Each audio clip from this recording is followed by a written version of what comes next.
Nakwestiyon sa Kamara ang inihingi ring confidential fund ng Ombudsman. Pero sa Senado, isang senador pa mismo ang gustong maglaan ng confidential fund sa isang kagawaran kahit hindi na ito binigyan ng Budget Department. Yan ang sanib-puwersang tinutukan ni Sandra Aguinaldo at Mav Gonzalez. Ayos lang daw sa ombudsman kahit mas mababa ng 1.7 billion pesos ang inilaang pondo sa kanila ng Budget Department kumpara sa hiling nito. Bahagi niya ng 51 million pesos ng confidential fund na gagamitin daw ng ombudsman sa pag-iimbestiga sa mga reklamong katiwalian. Pero tanong ng isang mambabatas, paano raw nababantayan ang paggastos ng pondong ito? Ang utos kasi ng Commission on Audit o COA at Budget Department dapat iulat ng may supporting document sa Intelligence and Confidential Fund Unit sa ilalim ng COA kung paano ginastos ang confidential fund. Pero sabi ng Ombudsman, wala po nagsabi sa akin na mag-submit po kami ng resibo dahil paano ko po reresibuhan ang isang intelligence officer na sinuyo ko tingnan ang isang bagay o isang kaso. So kung ganyan po yung sinasabi ninyo, baka ma-encourage ang mga lahat ng government offices na gumamit na lang ng confidential fund kung wala naman itong resibo. Tinanong din ng ombudsman kaugnay sa rekomendasyon nitong sampahan ng graft charges ang ilang sangkot sa maanumalyang transaksyon sa Pharmaly pero hindi isinama si dating Pangulong Rodrigo Duterte. It is said that he prevented some officials to attend the investigation. What is constitute evidence against the former president? By relating this order of the president for them not to attend the Senate committee hearings cannot be translated, Your Honor, into an activity that is where the President is directly involved in the purchase of the test kits, Your Honor.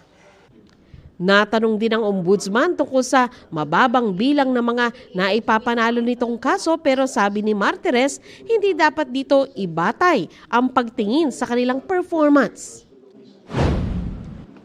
Kung ang confidential fund ng ibang ahensya kinukwestiyon, sa Senado may nagtulak na bigyan ng ganito ang Department of Migrant Workers o DMW. Napakarami mga illegal recruiter dyan. Illegal recruitment agency na dapat pugisin.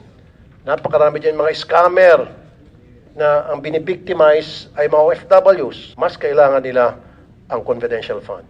Are you in need of this? In the past, we have relied on law enforcement for the confidential funds.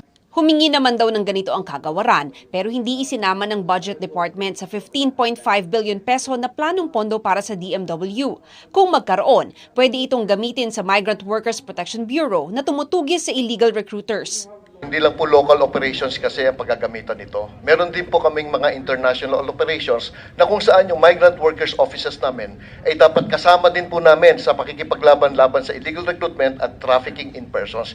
Kailangan din po nila ng confidential funds. Okay. Pero may agam-agam ang ilang senador sa confidential funds.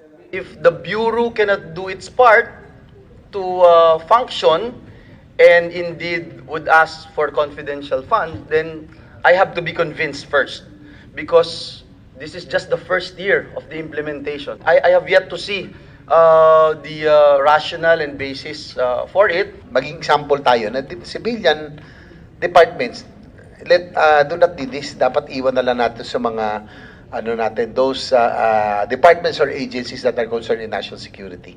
Okay? Mr. Chair, yes. I will be bereft of my personal honoring of Sec Toots if I don't put this on record that when she was alive, she was against also taking in confidential funds for the DMW because she believed that within our mandate and if we work with law enforcement agencies, we will be able to do this mandate. Sabi rin ni Senate Minority Leader Coco Pimentel, dapat nga bawasan pa ang mga ahensyang tatanggap ng confidential at intelligence funds. Tatalakayin muli sa susunod na linggo ang panukalang budget ng DMW.